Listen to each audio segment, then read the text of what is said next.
Ethan Carter had always believed that home was more than a structure. It was a sanctuary. Nestled in the heart of Oakwood Estates, a neighborhood famed for its pristine lawns and carefully tended gardens, his modest bungalow stood as a testament to a life of honor and hard work. A decorated military veteran who had served his country with distinction, Ethan's transition to civilian life was marked by his unwavering commitment to public service. Now a respected city official, he took immense pride in both his career and the home he'd built with his own hands. When he wasn't diligently reviewing city planning proposals, Ethan spent his weekends in the garage, lovingly restoring classic cars, a passion that bridged his disciplined past with the creative spirit of today. Every corner of Ethan's home told a story.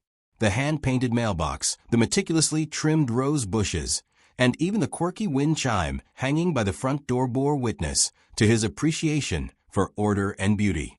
It was a haven of peace, a quiet retreat after years of serving a country at war. But in Oakwood Estates, even the most serene places were not immune to conflict. And that conflict was about to come in the form of Kerren. Kerren had long been the self-appointed guardian of neighborhood standards.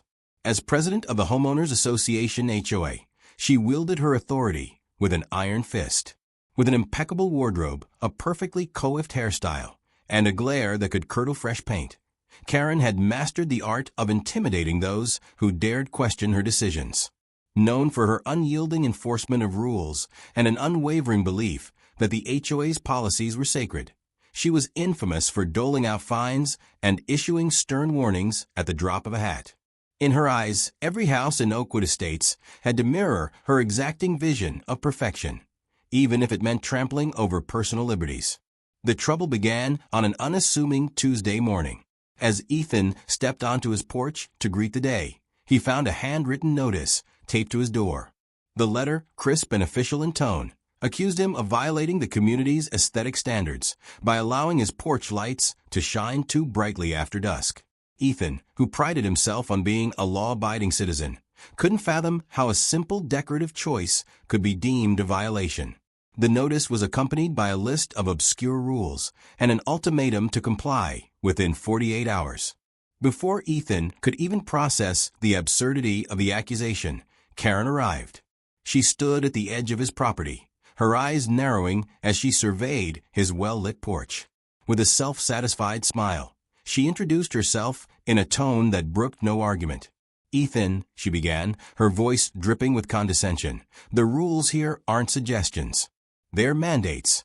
And I'm here to ensure everyone respects the standards we've all agreed upon, even if you forgot to read the fine print when you moved in." Ethan's heart pounded with a mix of indignation and disbelief. How could a simple matter of lighting be escalated to a personal crusade? The encounter marked the beginning of a confrontation that would unravel into something far more serious than a minor neighborhood dispute. As Kerren lectured him on the dangers of nonconformity and the potential impact on property values, Ethan's mind raced with the implications of her overreach. This was no longer about a misplaced porch light. It was about the unchecked power of an HOA leader who believed she was above the very laws meant to protect homeowners' rights. Even as neighbors peered through their curtains and whispered behind closed doors, Ethan maintained a calm exterior. Deep inside, however, a resolve was forming. This home was his sanctuary, a place that held memories of sacrifice, hard work, and the promise of a peaceful future. He wasn't going to let a self-righteous enforcer trample on that legacy without a fight. In that first tense moment on his doorstep, the lines were drawn. Kerren represented everything that was unjust in a system that allowed entitled individuals to wield power without accountability, and Ethan was determined to expose the corruption lurking beneath the HOA's pristine facade. The stage was set for a clash between order and individual liberty, a battle that would soon engulf the entire community. As Kerren's final words echoed in his ears, Ethan silently vowed that this confrontation was only the beginning of a long road toward reclaiming his rights. With the morning sun casting long shadows over his carefully maintained garden, he stepped back inside, already planning his next move. The peaceful rhythm of suburban life was about to be disrupted, and Ethan Carter was ready to lead the charge against tyranny, one fine at a time. The very next morning, Ethan awoke to an unnerving sight. Affixed to his front door was an official-looking envelope, its crisp paper and embossed seal giving it the air of an institution's decree. Inside, he discovered a $750 fine for the violation of community lighting regulations. The penalty was steep, and the language of the notice left no room for negotiation. Ethan was to either dim his lights permanently or face further repercussions. Kerren, the mastermind behind the fine, wasn't content to merely dispatch a piece of paper and vanish into the background. No, she made her presence known in full regalia, standing on the sidewalk as if she were the guardian of the neighborhood's moral compass. She fixed Ethan with a look of smug superiority. "The rules apply to everyone, Ethan," she declared loudly enough for the neighboring windows to hear. "There's no exception just because you served our country." Ethan's eyes narrowed. Here was a woman who wielded her title like a weapon she intended to use to enforce her warped sense of community order.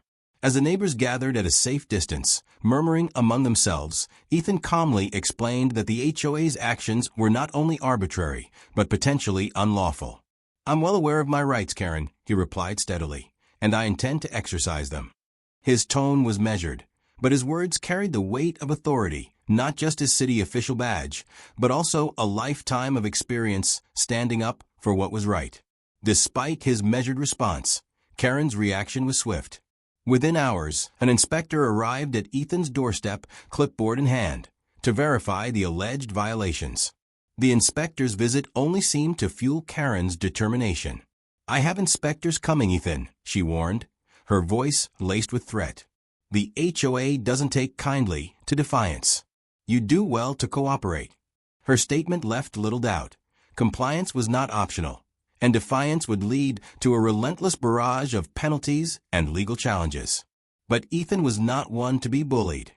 He meticulously documented every encounter. The fine, the inspector's visit, even the way Kerren's eyes flashed with vindictiveness when she addressed him. He took photos of the notice, recorded snippets of her conversation, and made detailed notes of the sequence of events. As a city official, he was intimately familiar with local zoning laws and homeowners' rights. Armed with knowledge and evidence, he filed a formal complaint with the local zoning board, challenging the legitimacy of the HOA's actions. Kerren's smug demeanor faltered for only a moment before she regrouped and intensified her efforts. Soon, anonymous complaints began trickling into the city office regarding Ethan's property. Neighbors who had once admired his well-kept garden now whispered doubts. Suspicions fueled by Kerren's subtle insinuations that Ethan's modifications somehow undermined community standards. Before Ethan knew it, inspectors were arriving at his door with renewed vigor, scrutinizing every inch of his property as if they were searching for a pretext to impose further fines. Throughout the ordeal, Kerren maintained a posture of unassailable authority. Each interaction with her was a calculated performance, a blend of patronizing smiles and condescending remarks. "This is for your own good, Ethan," she insisted one afternoon as she handed him yet another warning notice.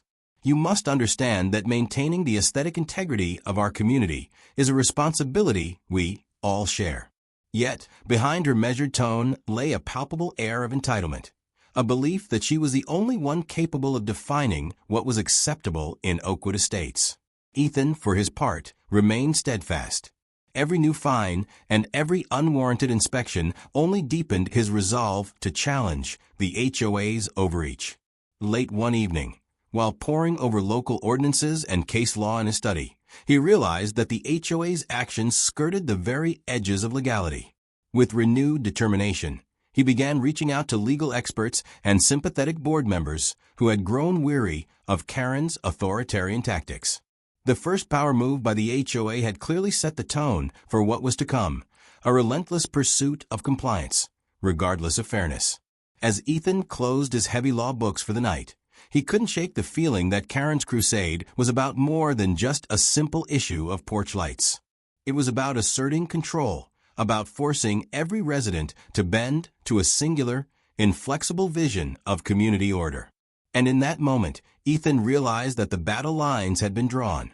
The coming days would test his patience, his resolve, and ultimately, his willingness to stand up not only for himself, but for the rights of every homeowner in Oakwood Estates. In the days that followed, Kerren's tactics grew bolder and more vindictive. What began as a dispute over porch lights had rapidly evolved into an all-out power play. Rumors began circulating that Kerren was orchestrating false violations against several homeowners in the neighborhood. Ethan, who had already set his sights on uncovering the truth, started to notice disturbing patterns. Neighbors whispered of a secret donation fund, from which fines mysteriously vanished when large sums were contributed. It wasn't long before Ethan began to suspect that the HOA funds were being misappropriated for Kerren's personal gain. One crisp morning, while reviewing his notes and recordings from previous encounters, Ethan received an anonymous tip. A disheveled board member, whose voice trembled with both fear and frustration, confided that Kerren had been using HOA money to finance extravagant personal expenses, luxury vacations, expensive jewelry, and even unauthorized home renovations on her own property. The revelation hit Ethan like a bolt of lightning. Here was the evidence of corruption that would not only exonerate him, but also expose the depths of mismanagement within the HOA. Determined to build a case, Ethan embarked on an investigation that stretched late into the night. He installed discreet cameras around his property to capture any suspicious activity. Every day brought new anomalies. Inspectors who lingered a little too long, notices that appeared without warning, and Kerren's increasingly aggressive behavior. At one point, while reviewing footage on his aging laptop, Ethan witnessed a scene that made his blood run cold. A masked figure, later identified as a close associate of Kerren, was seen planting dubious documents on his property lines. The documents falsely detailed numerous violations, each carefully designed to look legitimate and damning. Armed with this damning evidence, Ethan began to reach out to trusted neighbors. One by one, they confessed that they too had experienced similar forms of intimidation and harassment. Some recalled being fined for minor, often non-existent infractions. Others spoke of secret meetings where Kerren and a few select board members decided who would be next in line for punitive measures. The web of corruption was vast, and Ethan realized that he was only the tip of an iceberg that threatened to drown the entire community in injustice. Despite the mounting evidence, Kerren refused to relent. At the next HOA meeting, a gathering that had become a battleground of heated rhetoric and thinly veiled threats, she dismissed Ethan's concerns with a sneer. "Your so-called evidence is nothing but a collection of baseless accusations," she declared in a tone that brooked no dissent. "The rules are clear, and they apply equally to everyone." Yet, as she spoke, a few board members exchanged knowing glances. Their unease was palpable, and murmurs of doubt began to ripple through the assembled crowd. Determined to bring the truth to light, Ethan organized a small group of like-minded homeowners. Together, they pooled their documents, recordings, and testimonies to compile an airtight dossier against Kerren and the HOA board's malpractices. Every meeting at Ethan's kitchen table, every hushed conversation in the shadowed corridors of the community center, added another brick to the wall of evidence. The group's determination was infectious, and soon more residents came forward, emboldened by Ethan's courage and the growing chorus of dissent against an oppressive system. As Ethan pieced together the puzzle, he began to map out the intricate network of deceit that had allowed Kerren to maintain her stranglehold on power. His investigation revealed a series of irregularities in the HOA's finances and a disturbing pattern of favoritism that left no room for impartial governance.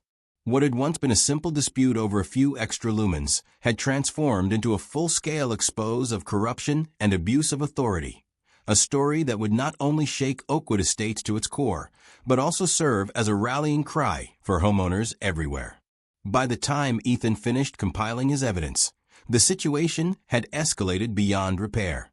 Kerren's smug assurances were replaced by furtive glances and whispered warnings, and the community's faith in the HOA was crumbling. The stage was now set for a confrontation that would pit individual rights against an institution gone rogue, and Ethan was determined to lead the charge.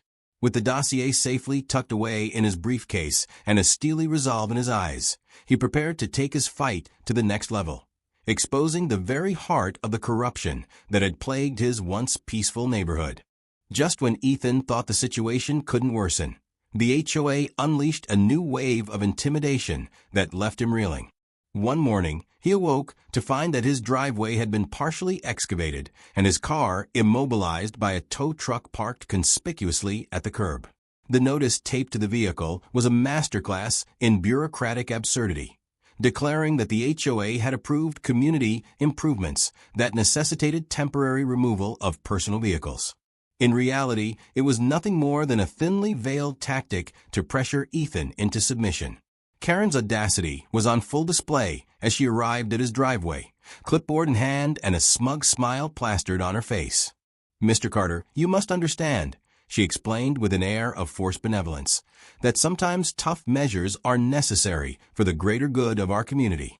Her words, meant to sound compassionate, reeked of condescension and false authority. Furious, yet composed, Ethan calmly informed her that no legal document had ever granted the HOA the right to unilaterally disrupt his property, and that any such action would be met with a swift legal response. The confrontation escalated at the next HOA meeting. Determined to expose the overreach, Ethan marched into the room with a file brimming with legal documents, photographs, and video evidence of the unwarranted actions taken against him.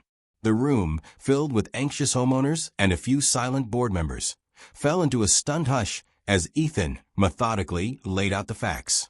He cited zoning laws, homeowners' rights, and even past legal precedents that clearly invalidated the HOA's actions. Every member of the audience could sense that this was more than a personal vendetta. It was a battle for justice against a system that had long operated in the shadows. As Ethan's presentation reached its crescendo, the atmosphere in the room shifted dramatically. Some board members, previously cowed by Kerren's iron grip, began to murmur their support. Neighbors who had suffered in silence for months finally found the courage to stand up. "This isn't just about one house," one elderly resident declared, her voice trembling with emotion. "It's about every single one of us who's ever been bullied into compliance." The solidarity in the room was palpable, a turning point that signaled the beginning of the HOA's unraveling grip on the community. Kerren, visibly rattled by the public outcry, attempted to salvage the meeting by issuing another round of warnings and threats. But her words fell on deaf ears. The homeowners, empowered by Ethan's evidence and their own shared grievances, demanded accountability. Heated debates erupted, and even a few previously silent board members challenged her on the legality of the recent actions. The power dynamic had shifted. For the first time, Kerren was not the unquestioned authority. She was on the defensive.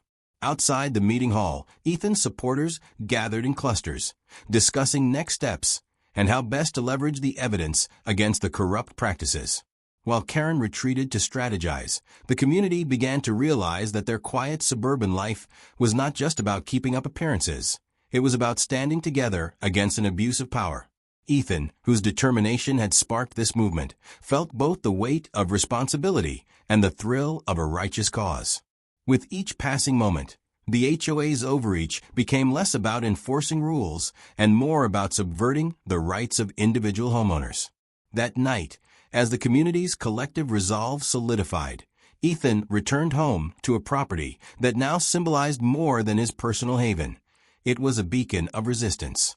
The battle lines were clearly drawn: the HOA, with its draconian measures and unchecked authority, versus a united front of homeowners determined to reclaim their rights. And as the first stars appeared in the night sky over Oakwood Estates, it was evident that the protagonist's strike back was not only a personal victory, but the beginning of a broader crusade for justice. With the community rallying behind Ethan and mounting evidence of corruption in hand, Kerren grew increasingly desperate. Realizing that her authority was slipping away, she decided to escalate the conflict one last time. In an attempt to silence Ethan and reassert control, Kerren resorted to measures that not only defied ethical boundaries, but blatantly flouted the law. It began on a sweltering afternoon when Kerren called the police, claiming that Ethan's continued display of excessive illumination was causing a public disturbance. The idea that a neighborhood dispute over porch lights could summon law enforcement was as ludicrous as it was dangerous. When the police arrived, they were met with a scene that bordered on the absurd. Ethan, standing calmly on his porch in his city official uniform, confronted by officers whose faces betrayed their own skepticism at having been drawn into yet another petty HOA squabble. "Officer, with all due respect," Ethan explained, his tone steady but laced with frustration, "this is nothing more than an attempt to harass me. I have all the necessary permits, and my lighting is well within the legal limits." The officers, after a brief discussion among themselves, eventually dismissed the complaint as an overreaction. Yet Kerren's intentions were already clear. She wasn't content with a dismissed call. She needed to reassert her control over the neighborhood by any means necessary. Not long after, word spread that Kerren had secretly hired a private investigator to dig up dirt on Ethan. The investigator was tasked with finding any pretext that could be used to discredit him. In a twist that would soon turn the tide, Ethan's security cameras captured footage of the investigator creeping around his garage in the dead of night. The incriminating video was irrefutable evidence that Kerren's campaign of intimidation had taken on a criminal dimension. At the next HOA meeting, Ethan wasted no time. He played the footage for the entire assembly, exposing the covert operation for what it was, a blatant invasion of privacy and an abuse of power. The room erupted in shock and outrage. Neighbors who had long suffered in silence now saw the full extent of Kerren's desperation. The very idea that she would stoop to using private investigators and involving the police in a matter as trivial as lighting was too egregious to ignore. "You've lost all credibility," a longtime resident declared, voice shaking with anger. "This isn't governance, it's harassment." Desperate to salvage what remained of her crumbling empire, Kerren attempted to pivot the narrative. She warned that her actions were necessary to maintain order, and that any deviation from the rules would lead to chaos. But her warnings rang hollow against the backdrop of the damning evidence. The once iron-fisted enforcer now appeared as a shadow of herself, clinging to power through increasingly erratic and illegal measures. Ethan, bolstered by the community's support and the meticulous record of Kerren's misdeeds, issued a final ultimatum. He announced that he would be filing a formal complaint with the state authorities and that every resident was welcome to join in a class action lawsuit against the HOA. In a final act of defiance, he declared that if Kerren continued her reckless campaign of intimidation, he would take his fight to every level of government, ensuring that her abuses would no longer be swept under the rug. As the meeting drew to a close, Kerren's facade of control was irrevocably shattered. The evidence was overwhelming, and her desperate moves had backfired spectacularly. The community had seen her true colors, a manipulator willing to risk legal consequences rather than admit to her overreach. In that moment, Kerren's final, desperate move became the catalyst for her own downfall, setting the stage for the eventual collapse of the very system she had so ruthlessly exploited. The fallout from Kerren's desperate bid for control was swift and brutal. In the wake of Ethan's explosive revelations, the residents of Oakwood Estates rallied together like never before. What began as a personal battle against a single overbearing figure had evolved into a full-blown movement against an institution steeped in corruption and abuse. The once revered HOA, long seen as the arbiter of community order, was now the target of scathing public criticism and legal scrutiny. In the days that followed, an emergency meeting was called, a gathering marked by palpable anger and a thirst for justice. Homeowners from every street converged on the community center, their voices united in a single demand: accountability. "We will no longer tolerate intimidation and fraud," one impassioned speaker shouted, her voice echoing off the sterile walls of the meeting hall. The air was electric with the promise of change. The tide turned when several board members, emboldened by Ethan's evidence and the overwhelming support of the community, publicly condemned Kerren's actions. Their defiance was a turning point that marked the beginning of the end for her reign. Under mounting pressure, the board convened a special session to review Kerren's conduct. Amid heated debates and impassioned testimonies, it became clear that Kerren's methods had not only breached ethical boundaries, but had also violated several local ordinances. The evidence was undeniable, and the board's decision was swift. Kerren was to be removed from her position as HOA president. The removal was accompanied by a flurry of repercussions. The city, spurred on by the community's outcry and the damning dossier compiled by Ethan, launched a formal investigation into the HOA's practices. Fines were levied against the association for illegally enforcing arbitrary rules, and the investigation exposed a web of financial misappropriation that extended far beyond Kerren's personal misuse of funds. In what many called a public reckoning, the HOA was forced to compensate affected homeowners and institute sweeping reforms to prevent future abuses. As Kerren's authority evaporated, so did the carefully cultivated image of control she had maintained for so long. Overnight, her house, once a symbol of power and entitlement, became a cautionary tale. Rumors circulated that potential buyers were now wary of the legal and financial quagmires that had plagued her tenure. In a move that symbolized her absolute fall from grace, Kerren was forced to sell her residence under the watchful eyes of a disillusioned community. No longer could she hide behind the veneer of the HOA. Her personal and professional reputations lay in tatters. For Ethan, the victory was bittersweet. Though the battle had been hard-fought, it was now clear that the long-overdue reckoning with injustice had begun.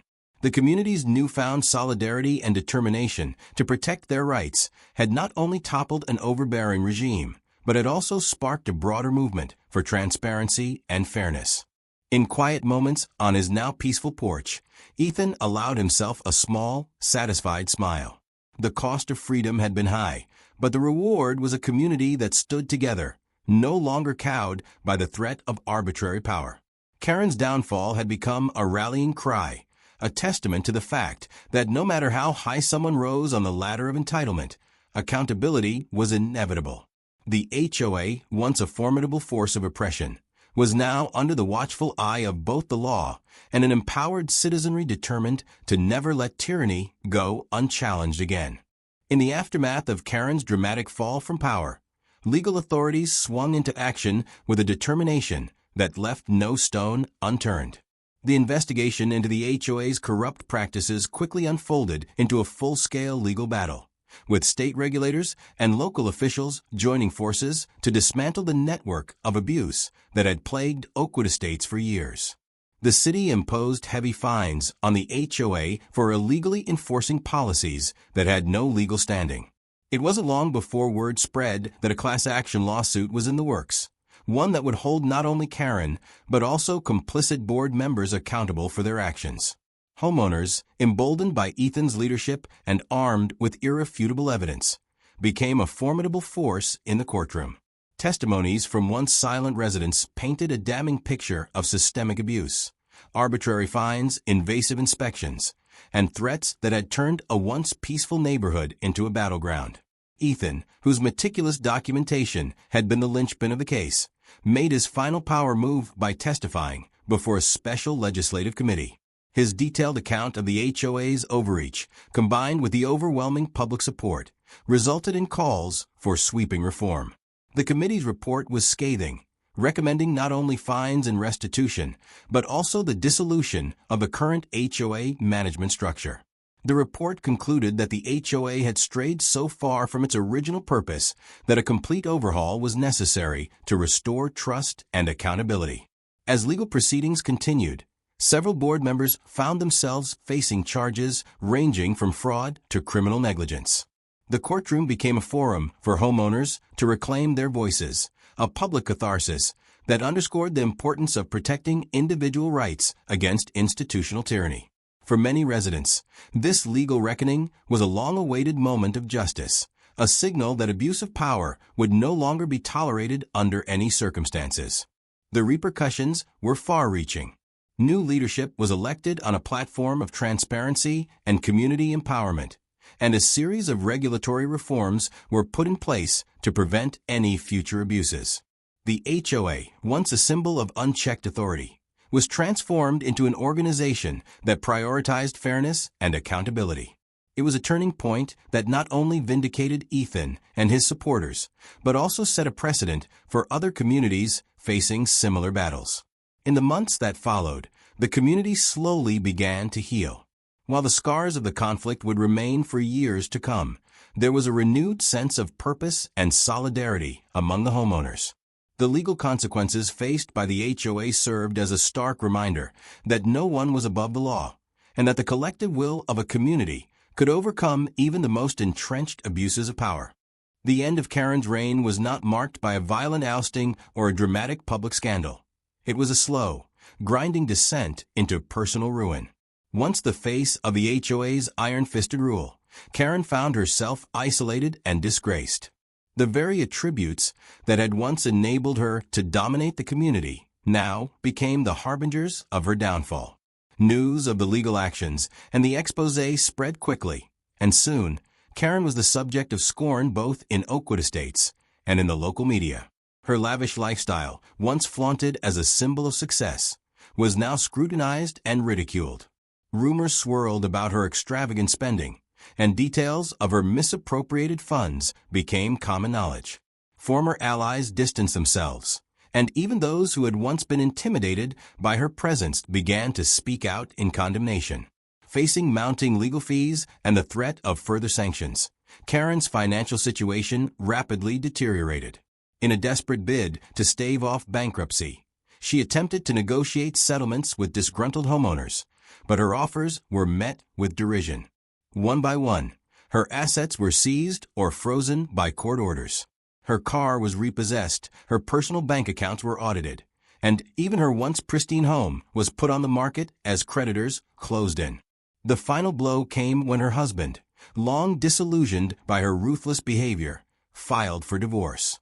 The dissolution of her marriage became yet another public spectacle, a vivid reminder that the very power she had wielded was now beyond her control. In a bitter twist of fate, Kerren was forced to accept a modest position with another HOA in a neighboring town, a position that offered her neither authority nor the lavish perks she had once enjoyed. It was poetic justice, the self-styled enforcer of community standards reduced to following someone else's rules. For Ethan and the community, Kerren's personal downfall was the culmination of a long and painful journey. It was not merely the collapse of one individual, but the dismantling of an entire system of abuse. As Kerren faded into obscurity, her legacy became a cautionary tale, a stark reminder of what happens when entitlement and unchecked power go unchallenged. In the months after Kerren's departure, Oakwood Estates began to breathe a collective sigh of relief. The streets, once overshadowed by the threat of arbitrary fines and endless inspections, now pulsed with the renewed energy of a community reclaiming its identity. Neighbors gathered for block parties, and long-forgotten friendships were rekindled over cups of coffee on sunlit porches. The oppressive atmosphere had given way to laughter, and an unspoken bond forged in the fire of adversity. Ethan, ever the quiet hero, found himself at the center of this transformation, not as a reluctant spokesperson for change, but as a symbol of resistance against tyranny. His well-lit porch, once the target of Kerren's despotic decrees, now shone as a beacon of hope and fairness. It was a reminder that even in the face of overwhelming opposition, a single determined individual could spark a revolution. At the annual neighborhood picnic, a now-anticipated event where residents shared stories and jokes about the past, the tension of those dark days was finally replaced with good-natured banter. Someone with a mischievous glint in their eye produced a novelty HOA violation notice as a playful nod to the old days. The gathered crowd erupted in laughter. Ethan accepted the tongue-in-cheek warning with a wry smile, remarking, "I hope you all enjoy your freedom as much as I do." In that moment, as the sun dipped below the horizon, it was clear that the battle against arbitrary power had been won. The legacy of Kerren's reign, marked by greed, overreach, and eventual downfall, had been supplanted by a spirit of communal empowerment and accountability. The mic had been dropped, and with it, the echoes of injustice were silenced forever. As the festivities wound down and neighbors parted ways, Ethan lingered on his porch, content in the knowledge that the fight for justice had not only restored his home, but it also redefined what it meant to belong to a community. The memory of the turmoil, though still fresh in some hearts, now served as a reminder of the power of collective action and the importance of standing up for one's rights. In the end, Oakwood Estates emerged stronger, a community that had learned that true order could only be achieved when every individual was free to live as they saw fit, without the looming threat of unjust authority. And as Ethan closed the door to his sanctuary that night, he couldn't help but smile at the thought that sometimes the most powerful victory is simply the reclaiming of one's home.